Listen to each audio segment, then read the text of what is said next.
Yes. So what's your name po, kuya? My name is Juan Luis Guevara. Your age po, how old are you? I'm 18 years old. Program po. Sports science. Your sports po ngayon. My current sports is basketball. Sports jersey po. Like yung... Okay, I'm wearing jersey number 7 and I'm point guard. Nasabi na din ni kuya yung position. Yes. Kailan po yung first competition niya? So my first competition was when I was, I think, 8 years old, and my first competition is in Olongapo, Zambales because I'm from there. I think that competition is called Okprisaa. Ano pong grade level pala kayo nung nag-start po kayo ng competition? Oh, my grade level was grade 4. Bago po kayo nag-basketball, ano po yung former sports niyo? Siguro basketball na talaga ang first sports ko, pero naglalaro pa ako ng mga ibang sports tulad ng cycling, triathlon, baseball, football, and that's it. So, ito na po yung serious question namin na dinagdag.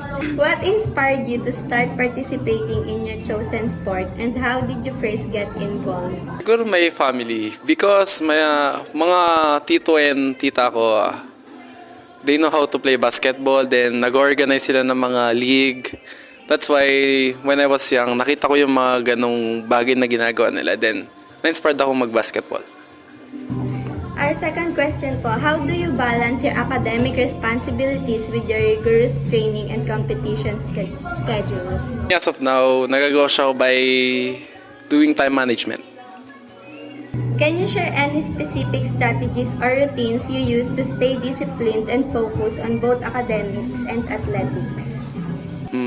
Okay, so mga bagay na ginagawa ko is wala akong bisyo na ginagawa. Talagang concentrate ako sa goal ko. Then lagi ako nakikinig sa mga advice ng mga nakakatanda sa akin kung ano dapat kong gawin, at lagi meron motibasyon at saka sipag.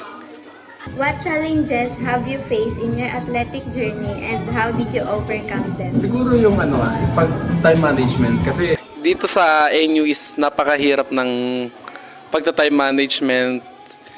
Kahit na naka-dorm lang din ako dito, hindi ko masasabing madali ang pagta-time management kasi kailangan mo labanan ng katamaran minsan. So how do you manage stress and pressure, particularly during important competitions or exams? Namamanage ko siya by, minsan ang ginagawa ko is nagbabasa ako ng mga libro bago maglaro, then nakikinig ako sa music just to relax ako. Then, yun naman, okay naman siya sa akin, effective naman siya sa akin. Are there any particular role models or athletes you look up to and why do they inspire you? Siguro ang athlete na pinaka-nire-look up ko ngayon is sila 3D Ravenna, yung brothers. Because naalala ko yun, high school ako, sila yung lagi ko talagang pinapanood na naglalaro. Then, one time, nag-training ako sa Gilas before. Then, nakita ko silang dalawa. Then, super na-inspired ako na parang mag-training. Then, sinabihan ako ni Turdin na parang i-push mo, ganyan-ganyan. That's why I'm so happy for them. Can you describe a moment or achievement in your athletic career that you are particularly proud of? Siguro yung na-invite ako ng Gilas to train them as a tryout player. I think it's way back last year na-invite ako ng Gilas to join their tryout.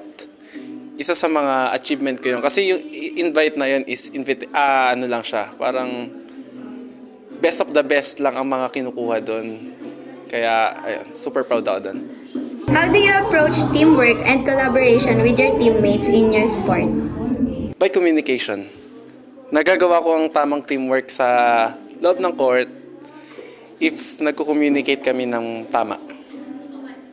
What are your long-term goals and aspirations in both your sport and your academic pursuits? Ako naman, ang pinaka-goal ko talaga is makarating ako sa mga UAAP school, NCAA. Pero if hindi pala rin, okay lang naman sa akin. Hindi naman dito matatapos ang lahat. So last question po. How do you believe your experiences as a student athlete have shaped you as an individual, both on and off the field? How do I believe? Siguro, wala. Ako naman, ini-enjoy ko lang talaga yung life ko as an student athlete. Then, that's it. So yun na po yung questions namin. Thank you po sa pagpa-participate. Okay. Thank you.